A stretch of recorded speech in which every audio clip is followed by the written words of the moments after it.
ભગવાનના શ્રાપિત જીવ હિરણાક્ષ અને હિરણ્યકશિપુ કોણ હતા? વિષ્ણુ ભગવાનના જ પાર્ષદો હતા, જેનું નામ હતું જય અને વિજય. વૈકુંઠમાં ભગવાનના વૈકુંઠની ચોકી કરે. સનત કુમારો 4 બ્રાહ્મણો ભગવાનને મળવા આવ્યા. ઋષિ કુમારો એને અંદર ન જવા દીધા અને શ્રાપ થયો કે ભગવાનની નજીક રહેવા છતાંય તમારી બુદ્ધિ સુધરે નહીં. જાઓ 7 જન્મ સુધી ધરતી પર અવતાર ધારણ કરીને વિચરણ કર્યા કરો. ઋષિ કુમારનો શ્રાપ થયો. ભગવાન જાગી ગયા. અરે વૈકુંઠમાં શ્રાપ. દરવાજા આવ્યા તો 4 ઋષિ બાળકો, સનક, સનંદન, સનાતન અને સનત કુમાર. શું થયું? બોલે તમને મળવા આવ્યા છે ધરતી લોકમાંથી વૈકુંઠમાં. આ તમારા પાર્ષદો અંદર નથી આવવા દેતા. એને શ્રાપ આપ્યો 7 જન્મ સુધી ધરતી પર અવતાર લેવાનો. વિષ્ણુ ભગવાન બોલ્યા, હે ઋષિ કુમારો, કોઈ નોકર ભૂલ કરે ને તો ભૂલ માલિકની છે. તમારે ઘરે કોઈ મહેમાન આવે ને તમારો ઘરનું કામ કરતો માણસ મહેમાનનું અપમાન કરે તો એ ભૂલ માલિકની ગણાય. ભગવાને કીધું 7 માંથી 4 અવતાર હું લઈશ, 3 અવતારો મારા માણસો લેશે. એ જય અને વિજય પૂર્વના શ્રાપિત જીવ હિરણાક્ષ બનીને ધરતી પર આવ્યા. આ 7 લોક ઉપર, 7 પાતાળ નીચે, અતલ, વિતલ, તલાતલ, રસાતલ, મહાતલ અને પાતાળ. આ 7 પાતાળ આ ધરતીની નીચે છે. વચ્ચે પૃથ્વી છે. તમે કથાઓ સાંભળે છે 14 ભુવનના માલિક ભગવાન છે. એ 14 ભુવન એટલે આમ 14, 7 લોક ઉપર, 7 લોક નીચે. એ 5મું રસાતલ નામનો પાતાળ, હિરણાક્ષ નામનો દૈત્ય પૃથ્વીને લઈને ગયો. ભગવાન એક અવતાર લીધો, વરાહ અવતાર. હિરણાક્ષનો વધ કરી પૃથ્વીને મુક્ત કરી. એ જ હિરણાક્ષનો ભાઈ હિરણ્યકશિપુ, એને ભગવાનની સાથે વેર થયો કે મારા ભાઈને મારી નાખ્યો, હવે વિષ્ણુને હું મારી નાખું. હવે વિષ્ણુને મારવા માટે પહેલા શક્તિ મેળવવી પડે, તપ કરવું પડે. બ્રહ્માજીનું તપ કર્યું. હિરણ્યકશિપુએ બ્રહ્માજીનું તપ કર્યું. કેવું તપ કર્યું? એના શરીરની ઉપર માટીનો રાફડો જામી ગયો. આટલું પ્રકાંડ તપ કર્યું. રાક્ષસો તપ બહુ કર્યો, છતાંય સફળ ન થાય. શું કામ? બોલે તપનો હેતુ સારો ન હોય. તપનો હેતુ શુદ્ધ ન હોય એટલે એને સફળતા ન મળે.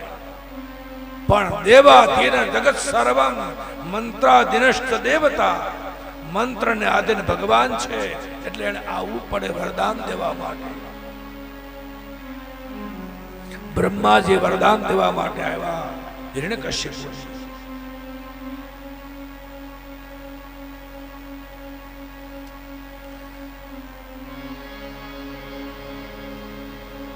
વરદાન માંગવાનું કહ્યું.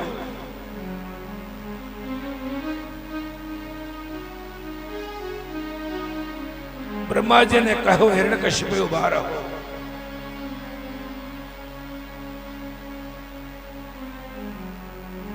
દાંતર બાહી દિવાહ નષ્ટ નક્રહ અન્યસ્માદપિ ચાયુદય ન ભમૌ નાંબરે મૃત્યુર ન નરે ન મૃગાધિપય. એ બ્રહ્માજી પ્રસન્ન થયા હો તો વરદાન આપો, હું ક્યારે મરું જ નહીં.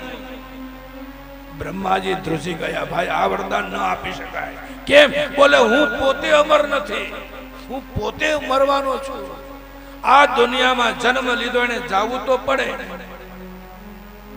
આપણે બધા જ રિટર્ન ટિકિટ લઈને આવ્યા છીએ, પણ ભૂલી ગયા છીએ કે આપણે જવાનું છે.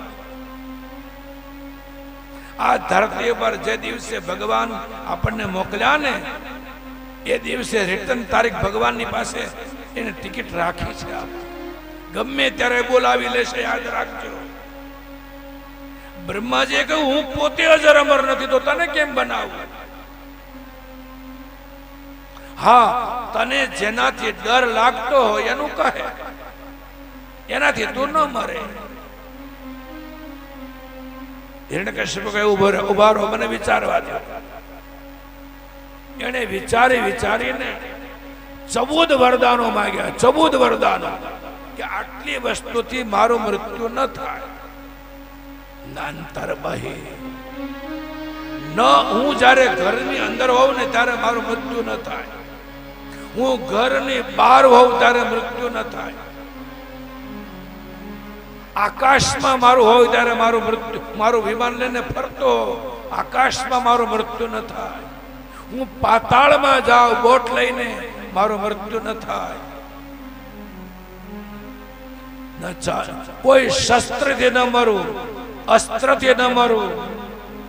ન ભૂમૌ નાંબરે મૃત્યુ ન નરે ન મૃગાધિપતિ.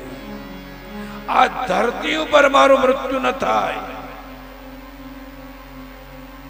કોઈ માણસથી મારું મૃત્યુ ન થાય.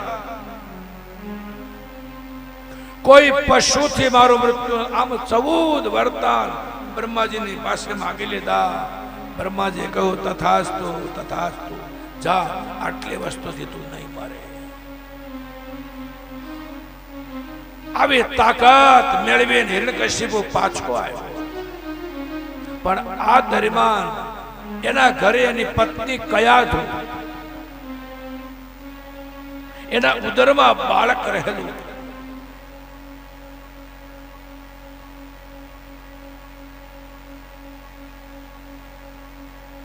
ઇન્દ્રને ચિંતા, કોઈ પણ અસુર તપ કરે ને એટલે પેલી ચિંતા ઇન્દ્રને થાય. આ રાક્ષસ તપ કરવા ગયો છે ને એને ઘરે એક ઓર રાક્ષસ પેદા થવાનો છે, લાવાને મારી નાખો. ઇન્દ્ર કયાધુને લઈને જતા હતા.